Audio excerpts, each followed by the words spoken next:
Dieu est là, Dieu est là, oui, Dieu est là, Dieu est là, oui, Dieu est là, Dieu est là, pour secourir, me consoler et me guérir. Si je crois en sa parole, Dieu est là. Oui, Dieu est là, Dieu est là. Oui, Dieu est là, Dieu est là. Oui, Dieu est là, Dieu est là pour secourir, me consoler et me guérir. Si je crois en sa parole, Dieu est là. Que le Seigneur vous bénisse richement, mes chers frères et sœurs en Christ, et tous ceux qui nous suivent ce soir. Nous allons aborder le 11e chapitre du livre de l'Apocalypse. Alors hier, nous avons eu une introduction. Ce soir, nous sommes revenus donc pour ce 11e chapitre du livre de l'Apocalypse. Avec la grâce de Dieu, demain, nous allons aborder, donc demain sera samedi, nous allons aborder le 12e chapitre. Et puis dimanche soir, nous allons aborder le 13e chapitre du livre de l'Apocalypse, tout en sachant que le dimanche matin, nous écoutons chacun la bande de Frère Branham. Alors donc, nous sommes là en train de voir Apocalypse, le livre d'Apocalypse, chapitre 11. Voilà, je n'aime pas... Je n'aime pas les erreurs en fait. Ok, désolé, permettez que je corrige ça tout de suite pour que ça ne reste pas dans mes fichiers. Je n'aime pas avoir des choses avec des erreurs, après j'oublie. Très bien. Donc, Apocalypse chapitre 11, nous allons lire la parole du Seigneur. Apocalypse chapitre 11, versets 1 à 3, la Bible dit: en me donnant un roseau semblable à une verge, en disant: lève-toi et mesure le temple de Dieu, l'autel et ceux qui y adorent. Mais le parvis extérieur du temple, laisse-le en dehors et ne le mesure pas, car il a été donné aux nations, et elles fouleront aux pieds la ville sainte pendant 42 mois. Je donnerai à mes 2 témoins le pouvoir de prophétiser revêtus de sacs pendant 1260 jours. Alors donc nous venons là, frères et sœurs, de lire le 11e chapitre. On a lu les 3 premiers versets du 11e chapitre du livre de l'Apocalypse. Donc on va essayer, avec la grâce de Dieu, de voir le contenu de ce livre, de ce chapitre d'Apocalypse. Donc nous allons directement continuer la lecture avec les versets suivants, et parce que nous avons divisé le livre de l'Apocalypse en 2 parties. Donc la première partie, c'est le verset 1 jusqu'au verset 7. Nous continuons le verset 4, la Bible dit: ce sont les 2 oliviers et les 2 chandeliers qui se tiennent devant le Seigneur de la terre. Si quelqu'un veut leur faire du mal, du feu, verset 5, si quelqu'un veut leur faire du mal, du feu sort de leur bouche et dévore leurs ennemis. Et si quelqu'un veut leur faire du mal, il faut qu'ils soient tués de cette manière. Ils ont le pouvoir de fermer le ciel afin qu'il ne tombe point de pluie pendant les jours de leur prophétie. Ils ont le pouvoir de changer les eaux en sang et de frapper la terre de toute espèce de plaie chaque fois qu'ils le voudront. Quand ils auront achevé leur témoignage, la bête qui monte de l'abîme leur fera la guerre, les vaincra et les tuera. Donc là, nous avons lu le verset 1 jusqu'au verset 7 et normalement le verset 8, on continue, toujours la première partie. La Bible dit: et leurs cadavres seront sur la place de la grande ville qui est appelée dans un sens spirituel Sodome et Égypte, le même où leur Seigneur a été crucifié. Verset 9. De même des hommes d'entre les peuples, les tribus, les langues et les nations verront leurs cadavres pendant 3 jours et demi. et ils ne permettront pas que leurs cadavres soient mis dans un sépulcre. Et à cause d'eux, les habitants de la terre se réjouiront et seront dans l'allégresse, et ils s'enverront des présents les uns aux autres, parce que ces deux prophètes ont tourmenté les habitants de la terre. Après les 3 jours et demi, un esprit de vie venant de Dieu entra en eux, et ils s'éteignirent sur leurs pieds. Une grande crainte s'empara de ceux qui les voyaient. Et ils entendirent du ciel une voix qui leur disait « Montez ici ». Et ils montèrent au ciel dans la nuée, et leurs ennemis les virent. À cette heure-là, il y eut un grand tremblement de terre, et la 10e partie de la ville tomba. 7000 hommes furent tués dans ce tremblement de terre, et les autres furent effrayés et donnèrent gloire au Dieu du ciel. Le second malheur est passé, voici le 3e malheur vient bientôt. Donc, vous voyez que ici, on parle du second malheur. On avait déjà vu cette expression de second malheur. On sait que le second malheur, c'est lié à la Seconde Guerre mondiale. Le premier malheur, c'est la Première Guerre mondiale. Et il dit ici, voici, le 3e malheur vient bientôt. Alors, de qui il s'agit dans ce 11e chapitre du livre de l'Apocalypse? Il s'agit d'Élie et Moïse. Nous avons des déclarations de Frère Branham et aussi la description qui est donnée de ces deux prophètes, les miracles qu'ils vont accomplir.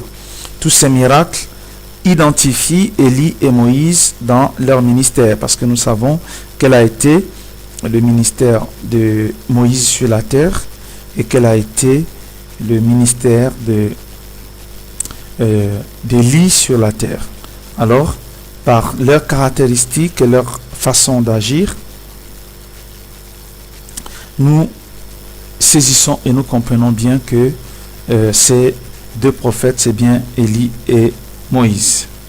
Donc, quand nous avons, si je suis là, j'étais en train de fouiller en fait un verset de la Bible, c'est Apocalypse chapitre 9, et le verset 12, la Bible dit, le premier malheur est passé, il vient encore 2 malheurs après cela. Là, nous étions en fait dans Apocalypse chapitre 9, le verset 12, là c'était la 5e trompette. Maintenant, la 6e trompette a sonné. La fin de la 6e trompette, on n'a pas parlé de la fin du second malheur, mais il y a eu l'interruption et on est allé dans Apocalypse chapitre 10. Et après Apocalypse 10, c'est là maintenant où on introduit les 2 témoins, Élie et Moïse, et à la fin normalement de cette première partie, et c'est là où nous constatons ce qui est écrit, ce que nous venons à peine de lire, ce qui est écrit ici. Le second malheur est passé, voici le 3e malheur vient bientôt. Donc en fait, ce qui se passe, c'est quoi? C'est que on a la 5e trompette, on a la 6e trompette, et vous voyez bien que cette 6e trompette n'était pas à continuer jusqu'aux 2 témoins, mais elle a été interrompue en fait. Et le malheur avait commencé, et ce malheur était la Seconde Guerre mondiale, mais en fait, je vais dire, toutes les conséquences liées à ce second malheur devaient continuer jusqu'à l'arrivée d'Élie et Moïse. Et après qu'Élie et Moïse ont secoué, c'est là où la Bible dit, voici le 3e malheur vient bientôt, le second malheur est passé. Donc, c'est la prédication d'Élie et Moïse marque la fin de la dispensation du second malheur et annonce la venue du 3e malheur. Ça, c'est vraiment très important de comprendre cela. Dans la prédication, la 70e semaine de Daniel, Frère Branham dit clairement, au paragraphe 171, donc ces 2 prophètes, qu'est-ce qu'ils vont faire? Ce sont Moïse et Élie qui vont entrer en scène. Ils vont montrer à ces Juifs leur erreur. Donc Élie et Moïse doivent montrer aux Juifs leur erreur, et c'est à ce groupe de Juifs qui sont là-bas maintenant, qui doivent former les 144 000, que Dieu lancera son appel par ses prophètes. Qu'est-ce que c'est? L'esprit d'Élie qui était sur l'église des nations continuera tout droit dans cette église juive. Il ira là-bas et lancera son appel. Moïse sera avec lui. Alléluia. Vous le voyez? L'Assemblée dit Amen. Et il prêchera le même message de Pentecôte à ces Juifs, comme quoi ils ont rejeté le Messie. Frère Branham donne 6 coups sur la chair. Amen. Vous le voyez. Donc l'esprit d'Élie qui était chez les nations, cet esprit d'Élie va continuer tout droit à l'église juive et pour aller lancer l'appel. Et Frère Branham dit, Moïse sera avec lui. Alors, Frère Branham dit, paragraphe 171, toute la 70e semaine de Noël, ce sera le même message pentecôtiste qui leur sera prêché. Donc c'est la suite de la même citation que nous venons de lire. Donc il dit, ce sera le même message pentecôtiste qui leur sera prêché, là par ces Juifs. Et ces Juifs, on les haïra au point qu'on les tuera. Donc les deux prophètes, Frère Branham dit, ce sont des Juifs. Il dit, et ils furent haïs de toutes les nations. Et au milieu de la semaine, parce qu'un groupe puissant de 144 000 s'était élevé au milieu d'eux. Ils avaient le Saint-Esprit et frère parlait de faire des miracles. Eux, ils en ont fait. Ils ont fermé les cieux et il n'est point tombé de pluie pendant les jours de leur prophétie. Ils frappaient la terre de plaies chaque fois qu'ils le voulaient. Ils envoyèrent des plaies et tout le reste. Ils feront la vie dure à ces Romains. Mais finalement, ils seront tués. Notre Dieu est un Dieu terrible quand il est en colère.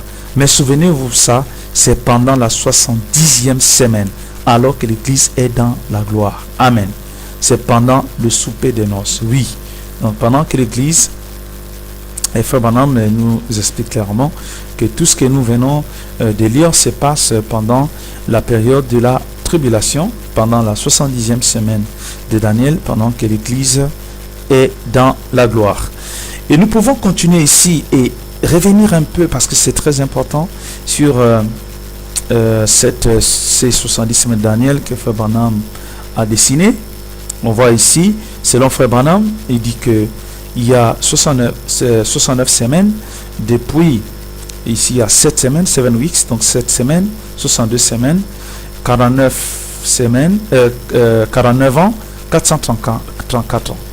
Donc c'est ce qui fait les 483 ans depuis le début des 70 semaines jusqu'à l'an 30. Ici c'est la mort de Christ.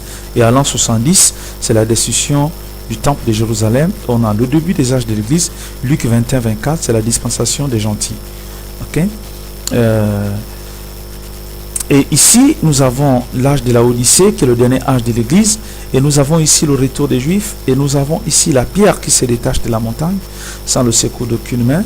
Nous sommes ici à la fin de l'âge de la Odyssée. Et nous avons ici les deux prophètes, selon Apocalypse chapitre 11, verset 3. Et Frère Branham appelle ça grande tribulation, 3 ans et demi. Donc c'est comme ça que Frère Branham a dessiné. Donc ça a été un peu mis dans l'ordinateur par les frères. Et nous pouvons voir ici, c'est très intéressant. Ici, Frère Branham, il dit draw by Brother William Branham for a brother that was at a restaurant with Brother Branham in 1961. Donc ce dessin a été dessiné par Frère Branham dans un restaurant pour un frère. Donc Frère Branham a dessiné et nous voyons que c'est le même chemin.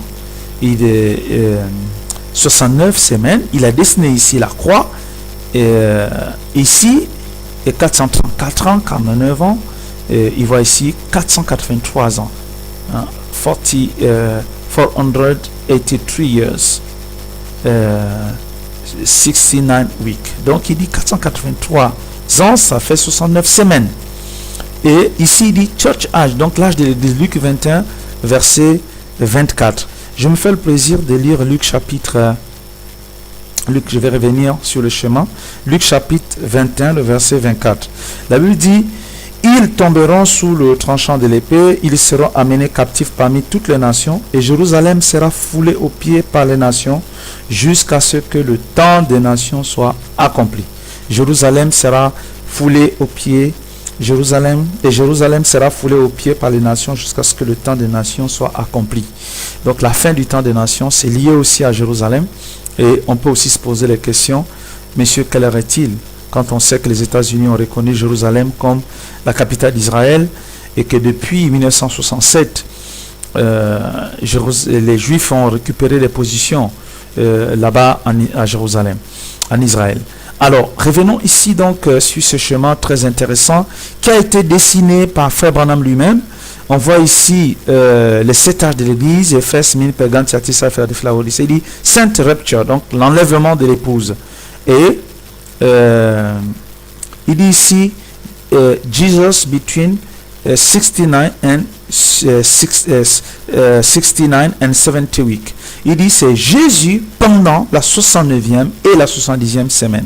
Donc c'est Frère Branham lui-même, c'est son écriture, c'est lui qui a écrit ici. Il dit c'est Jésus, donc c'est l'âge de l'église, c'est le ministère de Christ dans l'église pendant la 69e, entre la 69e et la 70e semaine. Et ici, Frère Branham dessine, il dit la 70e semaine. Ici, donc, il a dessiné la pierre qui vient frapper la statue. Et ici, il dit le milieu de la semaine, the week of the 3.5 years, donc les 3 ans et demi, Antichrist. Moi, j'ai toujours parlé du règne de l'Antichrist, mes amis. Vous m'avez toujours entendu parler de ça. Et vous pouvez vous-même voir Antichrist. Et Frère Branham, en fait, c'est ce qu'il a enseigné, c'est ce que j'explique à l'église. Et je ne vante pas des choses. J'essaye, par la grâce de Dieu, de présenter les mêmes choses que Frère Branham nous a présentées. On a, par la grâce de Dieu, avec le fait que la connaissance est devenue à la portée de tout le monde. Les frères ont mis des choses sur Internet et on peut retrouver ces choses et gloire soit rendue à Dieu pour cela. Donc, nous avons ici les 70 semaines de Daniel.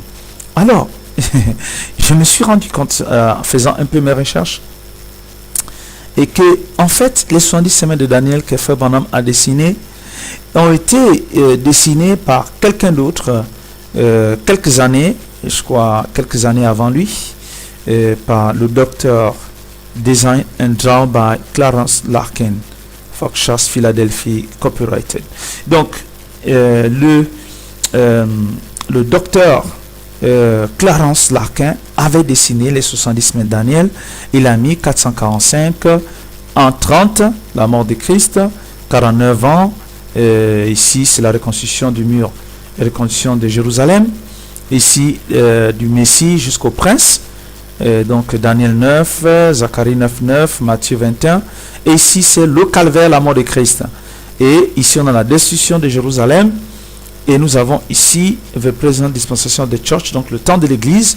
Et ici, la 70e semaine de Daniel, 3 ans et demi, 3 ans et demi. On a ici allongé le time of the Gentiles, donc le temps des gentils. Ici, Babylone, la tête d'or. Vous voyez les différentes étapes de Babylone jusqu'au pied. Et on voit bien que c'est ici où la pierre va se détacher de la montagne sans le secours d'aucune main et frapper la statue.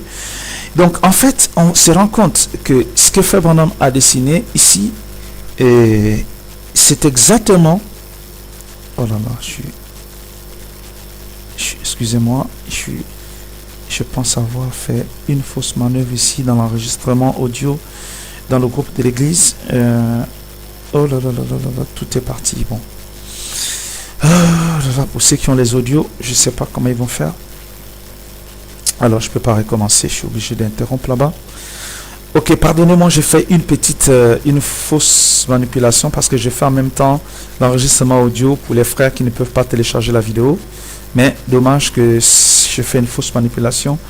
L'audio a été effacé. Alors, ce qui se passe, c'est quoi? Ce que Frère Branham a dessiné, c'est exactement ce que le docteur Larkin a dessiné ici.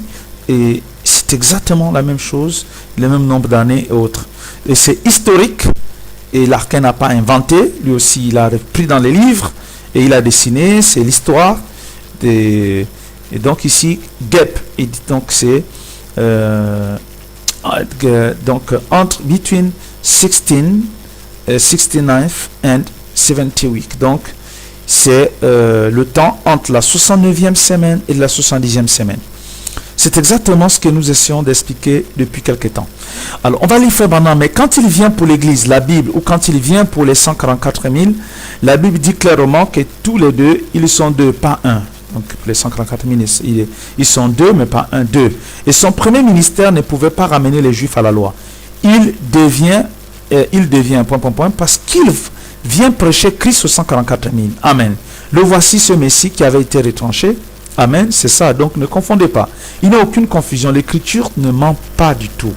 Gloire. Oh. Quand j'ai vu cela, j'ai sauté partout. J'ai dit merci Seigneur. Quand j'ai regardé cela se déroule là-bas, cela se déroulait là-bas, j'ai vu cet Élie apparaître pour le premier âge tout seul. Il était tout seul. Ensuite, quand je l'ai vu revenir, beaucoup plus loin là-bas, il y en avait deux. Quand cela s'est déroulé, j'ai dit voilà, ça y est Seigneur. Amen. Maintenant je le vois. Alléluia. C'est exactement ça. Donc, Frère Branham nous montre bien le plan de cet Élie, parce que là, il est en train de prêcher le 5e sceau. Il montre l'Élie qui vient pour les nations et l'Élie qui vient pour les Juifs.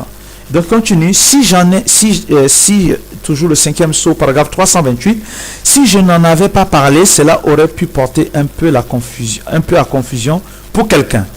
Mais il m'a dit d'en parler, alors je l'ai fait. Remarquez, ces hommes, Dieu les a maintenus en vie. Alors, donc, nous lisons clairement ici, si je n'en avais pas parlé, cela aurait pu porter un peu à confusion pour quelqu'un. Mais il m'a dit d'en parler, alors je l'ai fait. Remarquez ces hommes, Dieu les a maintenus en vie depuis leur premier ministère, pour un service futur.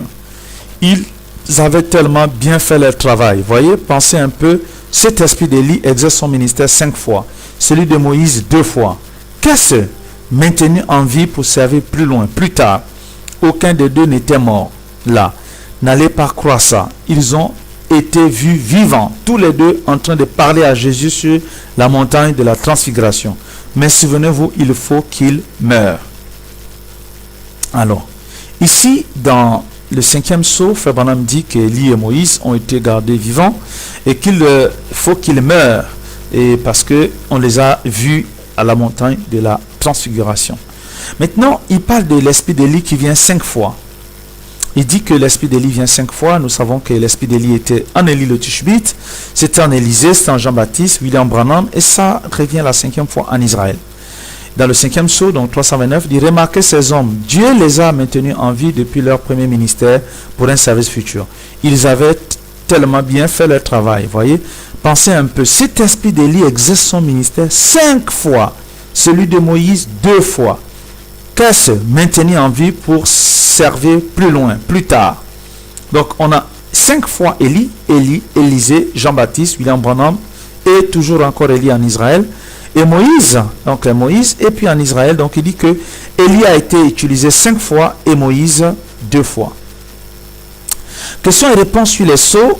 Frère Branham, si tous les saints ont été pris dans l'enlèvement, d'où les Élie et Moïse viendront-ils? Seront-ils juifs, ou bien est-ce que notre Élie qui nous a été donné sera avec eux? Non, celui-ci des nations qui a été oint de cet esprit-là pour appeler les nations à sortir, il sera parti.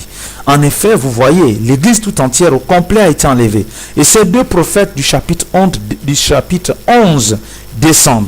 Le jour de la grâce est terminé pour les nations et ils sont envoyés aux Juifs. Non, ce ne sera pas le même homme. Là, je suis assez sûr de ça. Maintenant, souvenez-vous, ce que je vous dis, c'est simplement d'après ce que j'en sais. Voyons ceci, ce qui est dit ici. Question. Donc, en fait, Frère Branham, on a lu hier dans les questions-réponses, et ces deux prophètes du chapitre 11 descendent. Le jour de la grâce est terminé pour les nations. Est-ce que l'Élie de Malachie 4 sera le même que l'Élie dont il est parlé dans Apocalypse 11.3? Est-ce que les autres témoins, est-ce que les deux autres témoins sont différents, des individus différents? Oui. Élie de Malachie 4 ne sera pas l'Élie de Malachie 3. Nous avons vu ça hier soir.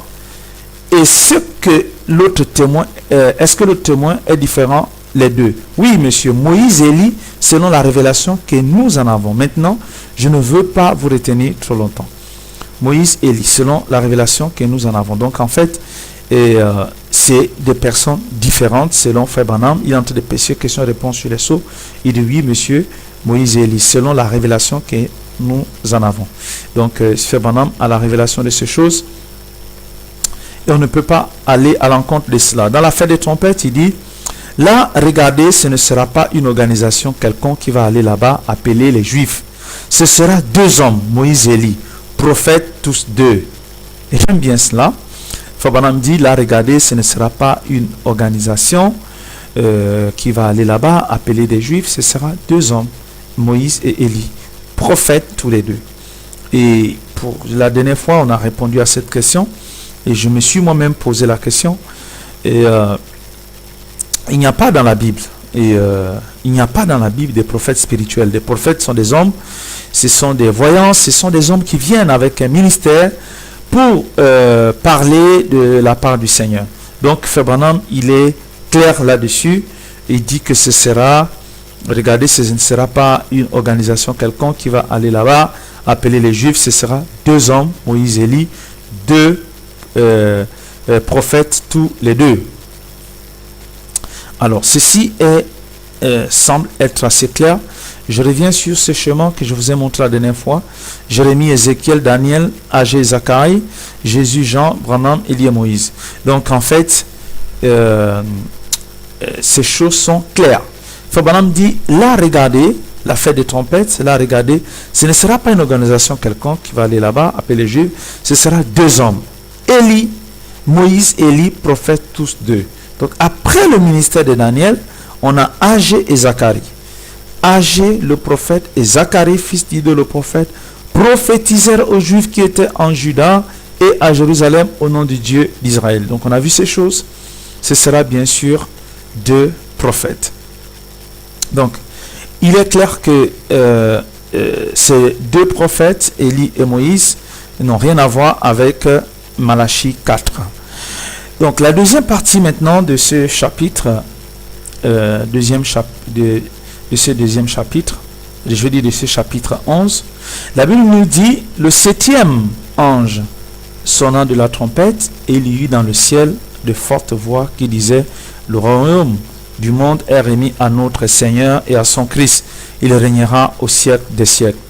Et les 24 vieillards qui étaient assis devant Dieu sur leur trône se prosternèrent sur leur face et ils adorèrent Dieu en disant, nous te rendons grâce, Seigneur, Dieu Tout-Puissant, qui est et qui était, de ce que tu as saisi ta grande puissance et pris possession de ton règne. Les nations se sont irritées et la colère est venue, et le temps est venu de juger les morts, de récompenser tes serviteurs les prophètes, les saints et ceux qui craignent ton nom, les petits et les grands, et de détruire ceux qui détruisent la terre. Donc la 7e trompette est claire dans le ciel des fortes voix. Le royaume du monde est remis à notre Seigneur et à son Christ. Et il régnera au siècle des siècles. Donc la 7e trompette, c'est on remet le royaume à notre Seigneur. Et les nations, verset 18, les nations se sont irritées, la colère est venue, et le temps est venu de juger les morts, de récompenser les serviteurs des prophètes, les saints et ceux qui craignent ton Dieu, les petits et les grands, et de détruire ceux qui détruisent la terre. Voyez?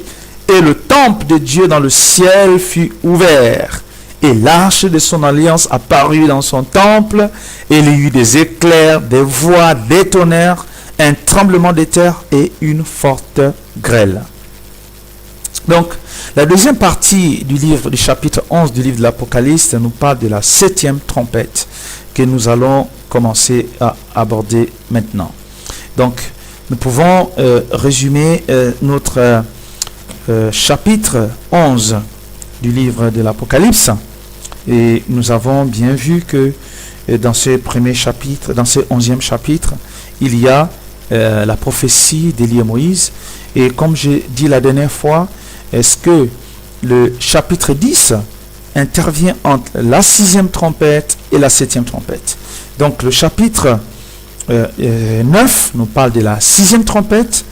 Et chez Apocalypse 9, verset 13, le 6e ange sonnant de la trompette. Et après, il y a l'interruption et nous entrons dans le chapitre 10. Et après, nous avons les 2 témoins. Et quand les 2 témoins prêchent, le verset 15, on nous dit le 7e ange sonnant de la trompette. Donc nous avons la 6e trompette, interruption, Apocalypse 10, Apocalypse 11, ensuite 7e trompette. Et donc la deuxième partie de ce chapitre 11, c'est la 7e trompette. Alors, nous voyons ici, Fabalam dit, il dit remarquez, eh bien, exactement la continuité de l'écriture, parfaitement la même. La septième trompette est pour Israël, c'est que le septième sceau est pour l'Église. Donc, ce que le septième sceau est pour l'Église, c'est ce que la septième trompette pour Israël.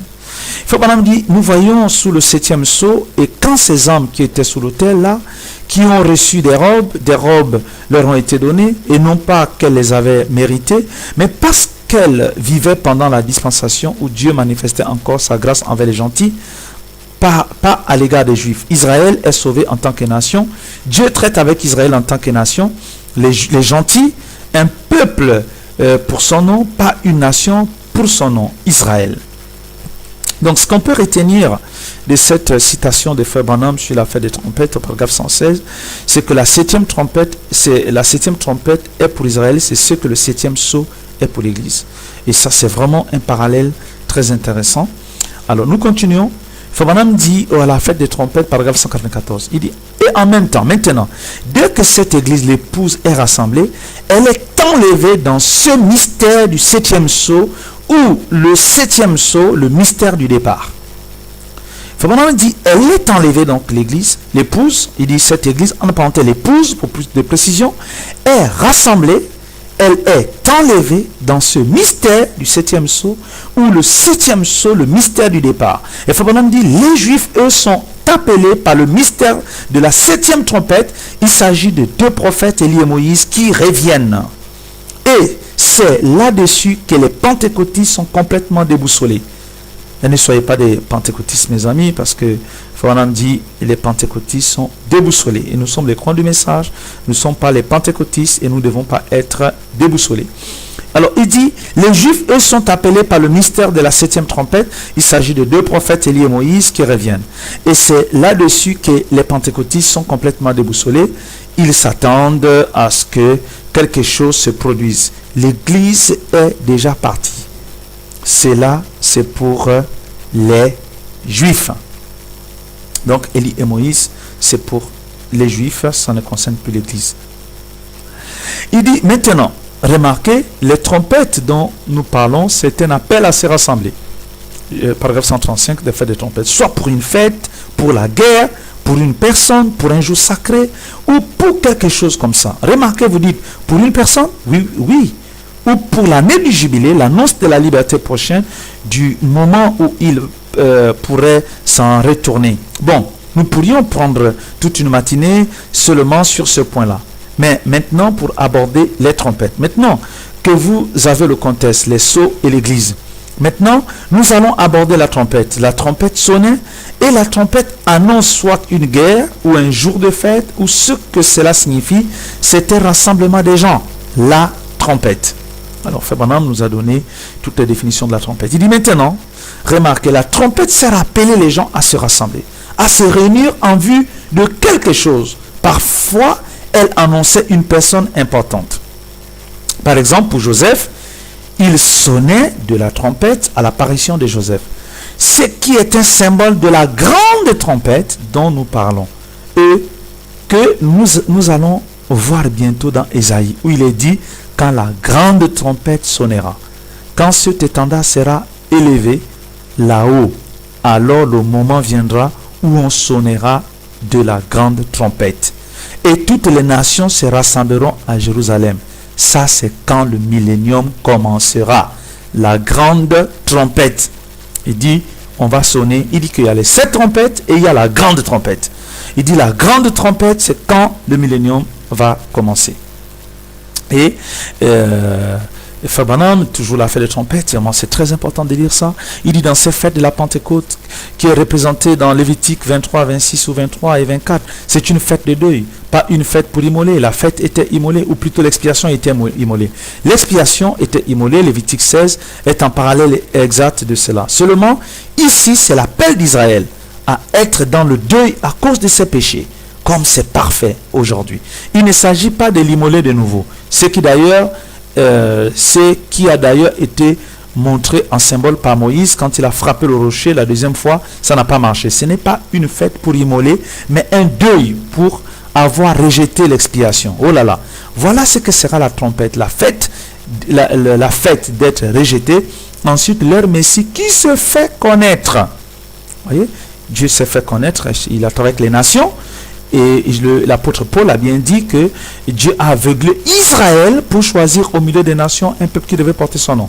Donc, si Israël était aveuglé et que le Seigneur devait choisir un peuple qui devait porter son nom, mais quand ce peuple est déjà choisi et il s'est rassemblé sous le 7e sceau et sous le mystère du 7e sceau, alors on peut bien comprendre ce qui se passe maintenant. Voilà ce que sera la trompette, la fête d'être rejeté. Ensuite, leur Messie qui s'est fait connaître. Remarquez, ils reconnaîtront leur Messie quand ils le verront. Il viendra avec puissance cette fois. C'est lui qu'ils ont entendu. Il viendra avec puissance pour l'épouse des nations et les Juifs vont le reconnaître. Ça, c'est une très bonne citation. Remarquez, il vient avec puissance. Il viendra avec puissance cette fois. C'est lui qu'ils ont attendu. Il viendra avec puissance pour l'épouse des nations et les Juifs vont le reconnaître. Donc, il vient pour l'épouse et les Juifs vont le reconnaître. Et puis la Bible dit, nous venons de prêcher là-dessus, ici, il y a peut-être 6 mois ou plus. La Bible dit que quand ils diront, d'où viennent ces blessures que tu as, combien se souvient du message? Levez la main. Bien sûr, vous voyez, d'où viennent ces blessures que tu as? Il a dit de la maison de mes amis. Alors, nous continuons ici. Fabanam dit, souvenez-vous, l'épouse est déjà dans le ciel. L'épouse de Joseph était dans le palais et Joseph a fait sortir tous ceux qui étaient autour de lui. Il s'est fait connaître à ses frères. Vous voyez, son épouse et ses enfants et tout, ils étaient dans le palais quand il vient pour se faire connaître aux Juifs. Voilà l'expiation. La voilà, votre trompette qui sonne. C'est là qu'ils disent, oh, qu'en est-il? Voilà l'expiation. D'où viennent ces blessures? Voilà ce qu'il en est de la maison de mes amis. Donc quand les Juifs vont reconnaître, il dit, voilà votre trompette qui sonne. Voilà. Et c'est pour cette raison que, si vous vous souvenez, nous avons toujours parlé en rapport avec les 70 semaines de Daniel. En tout cas, je viens toujours sur les 70 semaines de Daniel et j'essaye toujours de montrer ce que Fabanam dit, de montrer ce que la Bible dit. Et en fait, quand nous lisons la Bible et que nous prenons ce que Fabanam dit, nous voyons qu'il n'y a pas de confusion.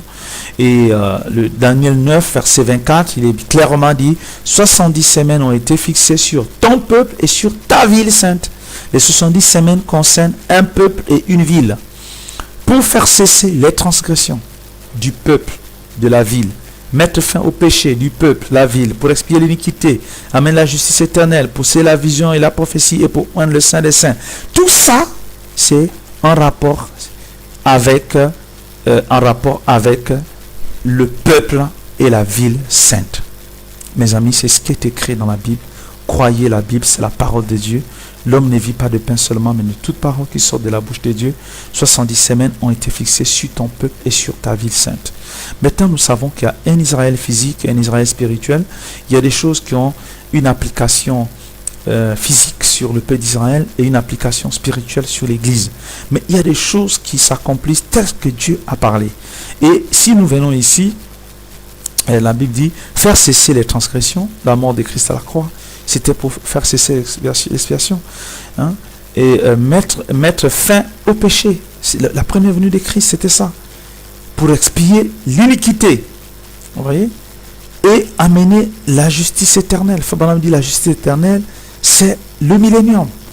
Et pour sceller la vision et la prophétie jusqu'au temps de la fin. Et pour oindre le Saint des Saints, le tabernacle qui sera utilisé dans le millénium. Chez vous, j'aime bien toujours que ça crée un peu la soif. Ce tabernacle du millénium. Il y a des choses intéressantes dedans, des choses. Parce que on a un tabernacle on connaît toujours le Saint des Saints. Le tabernacle, c'est le Saint des Saints. Mais comment un tabernacle n'a que le Saint des Saints? Il n'a pas le pavé extérieur, il n'a pas le lieu saint. Et quand nous arriverons là-bas, nous allons comprendre que le Saint des Saints, le tabernacle a le Saint des Saints, il a les parvis extérieurs, le tabernacle du millénium. Parce qu'on a beaucoup insisté, et ce tabernacle, il faut oindre le Saint des Saints. Le Saint des Saints, c'est le tabernacle qui sera utilisé dans le millénium. Mais le Saint des Saints, mais comment un tabernacle a le Saint des Saints? Il n'a pas les pavés extérieurs, on insiste seulement sur le Saint des Saints. Il y a le Saint des Saints, il y a le parvis extérieur et il y a le lieu saint, il y a le parvis extérieur. Donc toutes ces choses sont là, le tabernacle du millénium, avec le parvis extérieur, le lieu saint et le saint des saints. Et le saint des saints est caché, c'est pas quelque chose de visible. Le saint des saints est couvert par les peaux de bleureau. Le lieu saint, c'est pour les sacrificateurs, les serviteurs. Le saint des saints, c'est l'épouse. Le lieu saint, c'est les serviteurs. C'est Israël. Le parvis extérieur, c'est le reste des sauvés. Il y a d'autres personnes qui sont sauvées qui ne sont pas Israël. C'est le parvis extérieur. Le lieu saint, c'est le lieu des sacrificateurs. Le lieu d'Israël. Et le saint des saints, c'est l'épouse. Ces choses, c'est l'épouse Israël, On ne va jamais s'en passer de ces choses.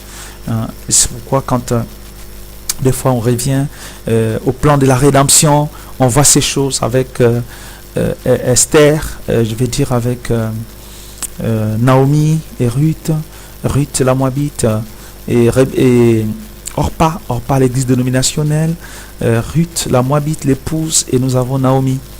Et donc la rédemption, c'est toujours Naomi, Ruth.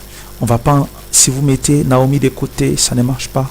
Il y a Naomi et puis il y a Ruth. Mais le problème, c'est que le secret du 7e sceau a été donné à qui? A été donné à Ruth. Mais les tribulations, les problèmes, les malheurs, c'est Naomi qui les a subis. Donc Naomi, qui est Israël, a subi la persécution et toutes ces choses. Mais Ruth, l'épouse, par la grâce, a reçu la position de l'épouse. Et tout ça, c'est intéressant. C'est le plan de la rédemption. C'est toute la Bible qui est décrite.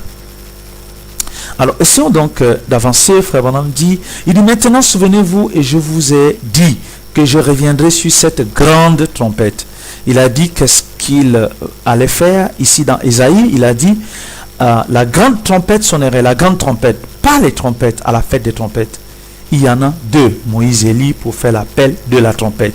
Mais sous la grande trompette, la venue du Seigneur, pour annoncer le retour de Joseph, voyez-vous, pour que toutes les nations se rassemblent à Jérusalem. Amen. Vous trouverez ça dans le livre d'Ésaïe. Je vous l'ai donné tout à l'heure. Un des chapitres que nous avons lu, c'est dans Ésaïe 18, 1 et 3. Et dans Ésaïe 27, 12 et 13, c'est là qu'il sonne de cette trompette et que toutes les nations reconnaîtront Israël dans sa patrie. Dieu avec elle. Toutes les nations vont reconnaître Israël dans sa patrie. Fabana me dit dans la fête de trompette, toujours à la suite de ça, il dit, alors l'épouse viendra pour être avec l'époux et l'époux avec l'épouse, et alors le glorieux millénium, après que le monde entier aura été détruit par la puissance atomique. Et il y aura un nouveau ciel et une nouvelle terre. Ils vivront pour toujours.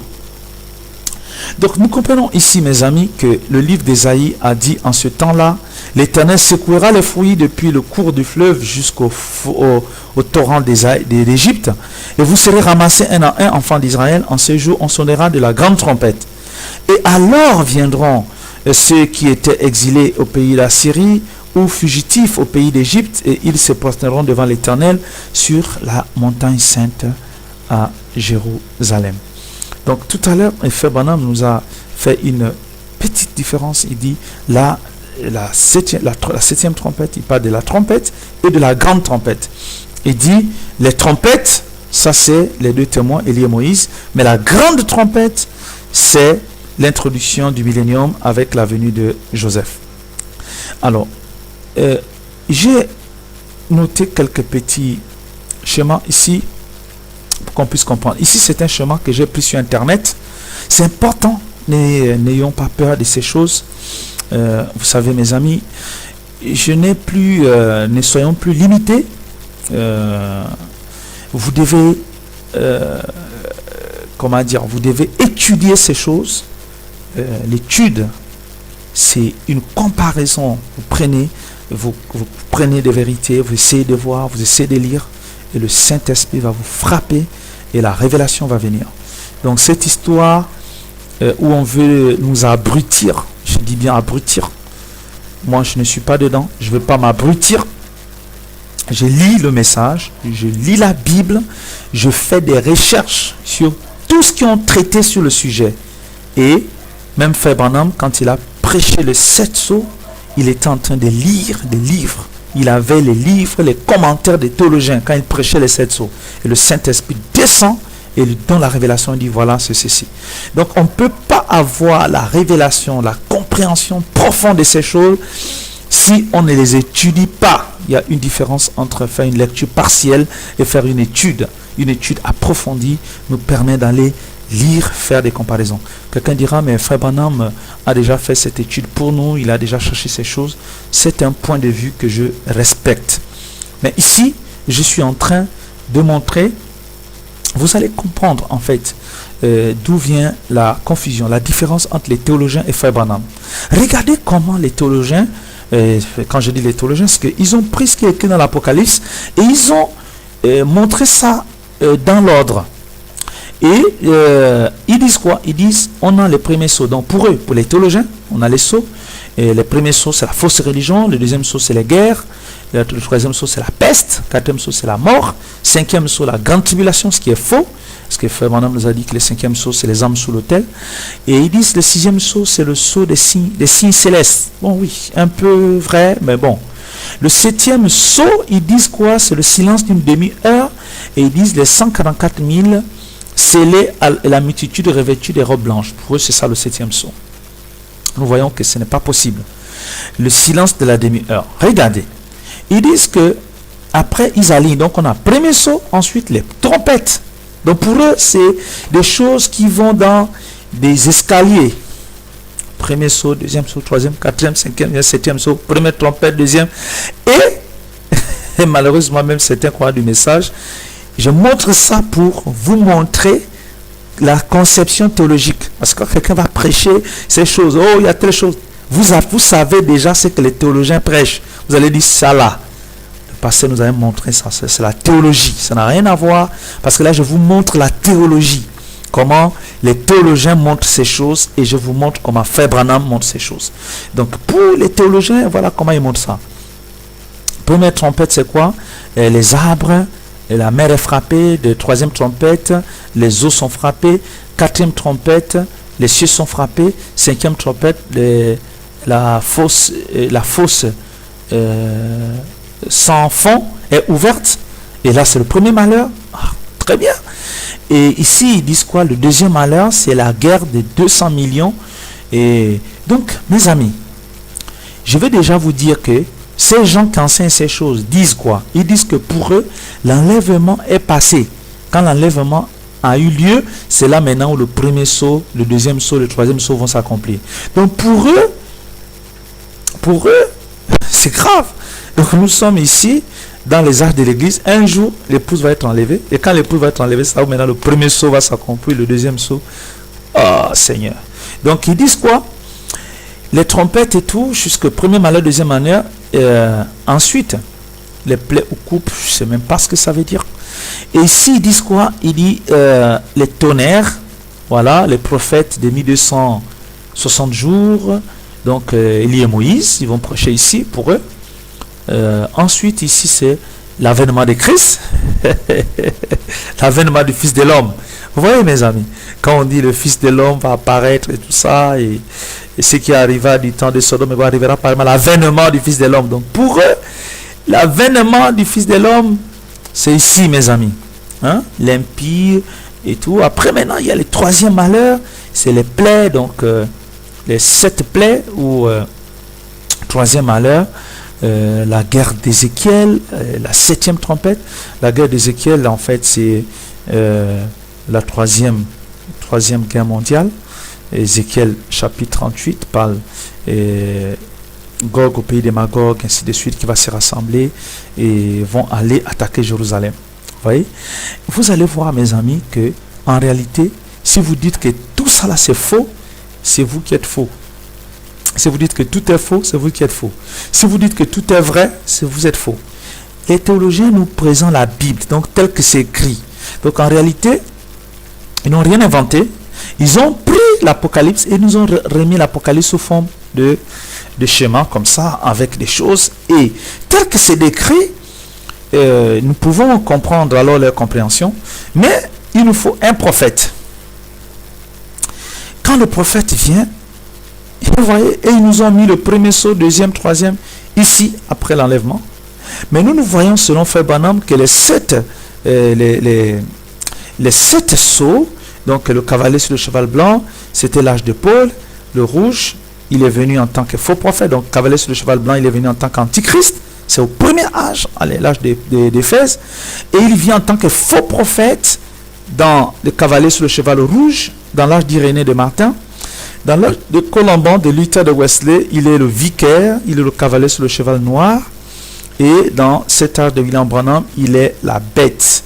C'est le cavalier sur le cheval pâle. C'est l'âge de la Odyssée qui a commencé en 1906. Et après, l'église est enlevée. Et nous voyons ici, ça c'est les 4 premiers sceaux. Et c'est dans le 4e sceau que l'église est enlevée, selon Frère Branham. Et le 5e sceau, c'est les âmes sous l'autel. Les âmes sous l'autel. Le 6e sceau, Frère Branham dit, c'est le sceau de la tribulation. Et le 7e sceau, c'est la demi-heure de silence. Maintenant, selon Frère Branham, il montre que c'est ici la fête des trompettes a un lien avec le 6e sceau. Et ici, la fin de toutes choses a un lien avec le 7e sceau. Et quand nous voyons ces choses de cette manière, et nous comprenons qu'en fait, et là c'est du point de vue des sceaux, pas du point de vue des trompettes, du point de vue des sceaux. Et nous voyons que les 4 sceaux, c'est les âges de l'église, mais en fait cet enlèvement dont nous parlons a 2 phases. Il y a l'épouse qui sort de l'église, vous voyez, et ensuite, Frère Branham dit, l'enlèvement d'Enoch était le type de l'enlèvement de l'épouse qui sort de l'église et qui est enlevée sans passer par la mort. Donc nous voyons toutes ces choses qui sont très intéressantes. Et si nous venons au chemin des dénominations qui nous mettent les sceaux, donc le premier sceau, donc pour eux, le premier sceau, excusez-moi, selon ces théologiens, le premier sceau, c'est ici.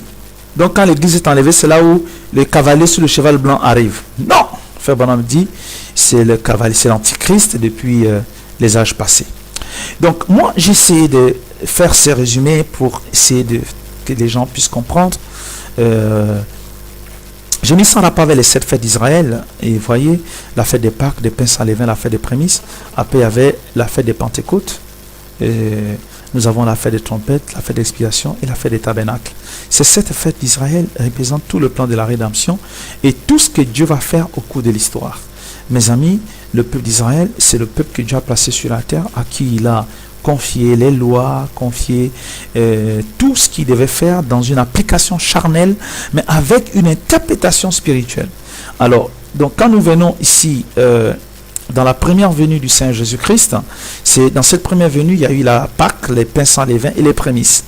Donc on a le ministère de Jean-Baptiste, je veux dire la naissance de la parole à Bethléem. Nous avons donc ici Jean-Baptiste qui va le présenter, et lui Jean-Baptiste doit diminuer et lui doit croître. Et nous avons le ministère littéral de Jésus-Christ qui est venu en tant que le Messie oint pour Israël, mais qui a été rejeté. Et quand il a été rejeté, ça coïncidait avec la fin de la 69e semaine, et Dieu fait une brèche, et c'est pendant qu'il est en train de faire cette brèche, c'est les sceaux. Et c'est pour cette raison que je ne suis pas d'accord avec nos amis les théologiens qui nous mettent les sceaux ici après l'enlèvement. Et merci Seigneur pour faire Branham. Donc nous voyons les sceaux qui s'accomplissent jusqu'au la Odyssée. En fait, la Odyssée, c'est le croisement des chemins. La Odyssée, nous avons les sceaux et nous avons les trompettes. Donc, la Odyssée, où il y a le croisement des sceaux et des trompettes, c'est la seconde venue du Seigneur. Et c'est pourquoi cette seconde venue du Seigneur, c'est toute cette dispensation des trompettes, de l'expiation et des tabernacles. Dieu se révèle d'abord à l'épouse, ensuite se révèle à Israël, et il introduit quoi? Le millénium. Et durant cette période, nous avons les trompettes et nous avons les fléaux. Donc, le 7e sceau, c'est le silence. C'est en tant que mystère pour l'Église. La 7e trompette, c'est c'est-à-dire le septième sceau, c'est le rachat, la révélation de Christ à l'épouse. pour tout ce qu'il va faire. Et la 7e trompette, c'est la révélation de Christ pour Israël. Et après, nous rentrons dans la fête des tabernacles, qui est le millénium. Et cela passe pas les fléaux. Et c'est là où je suis un peu d'accord avec nos amis ici quand ils parlent de, j'ai vu quelque part là, la guerre d'Ézéchiel. Donc le troisième malheur, qui est la guerre d'Ézéchiel, effectivement, ou les nations, qu'on appelle aussi l'Armageddon. Donc ensuite, nous avons donc ici ces 7 fléaux qui vont ici, c'est l'Armageddon pour rentrer dans la fête des tabernacles et le millénium qui s'installe sur la terre. Et nous pouvons bien sûr identifier ces choses avec le ministère de Joseph. Nous allons terminer par là. Parce que ce ministère de Joseph, c'est le ministère de Christ. Et parce que Joseph était le type parfait de Christ. Et Frère Branham dit dans l'âge d'église de la Odyssée, il dit, paragraphe 289, puis à la fin de ces 3 ans et demi, il viendra comme Joseph et se fera connaître à ses frères. Ils proclameront un deuil de lamentation partout. Leurs familles se sépareront et ils pleureront en disant, d'où te viennent ces cicatrices? Tes mains ont été percées. Ceux qui l'ont percé le verront. Et il se fera connaître à ses frères. Alors quand je vois le parcours de Joseph, j'ai vu que Joseph était à Canaan, et c'était son ministère des songes, c'était Genèse 37. Ensuite, Joseph est allé en Égypte, c'était le ministère de l'interprétation des songes, Genèse 41. Ensuite, Genèse s'est fait connaître à ses frères en l'absence de son épouse, Genèse 45. Ensuite, la grande trompette et l'entrée de Joseph, et Genèse 41. Donc il est élevé à la droite de Pharaon. Ensuite, on prend les os de Joseph et on l'amène à la terre promise pour la résurrection. Nous sommes dans Genèse 50. Donc Joseph, il a manifesté les songes et ensuite il a interprété les songes. En Égypte, cette fois-ci, il n'a jamais interprété les songes. Il avait donné les songes à ses frères, mais il a donné l'interprétation des songes chez les nations. Ensuite, il s'est fait connaître à ses frères en l'absence de son épouse. Et ensuite, il y a eu la trompette, la grande trompette qui a sonné. Et ensuite, les os de Joseph. Et moi, j'ai vu que Jésus avait un ministère terrestre en Galilée. Et le ministère de Joseph, de Jésus-Christ au travers des messagers, c'est les 7 âges de l'Église. Dans les 7 âges de l'Église, c'est le ministère du Fils de l'homme, dans le 7e âge, selon Luc 17:30. Ensuite, Jésus s'est fait connaître aux 144 000, Élie et Moïse accomplissant la transition. Et Frère Branham, c'est une des citations de Frère Branham où il dit que Élie, comme celui du Nouveau Testament, de la Odyssée, et ce messager a fait la transition avec Christ. Ceux-là, les 2 témoins, font la transition. Et ils vont montrer aux 144 000 leur erreur. C'est l'équivalent de Mont Sion. Apocalypse 14, on va le voir plus tard. Joseph s'est fait connaître à ses frères, Jésus s'est fait connaître à ses frères.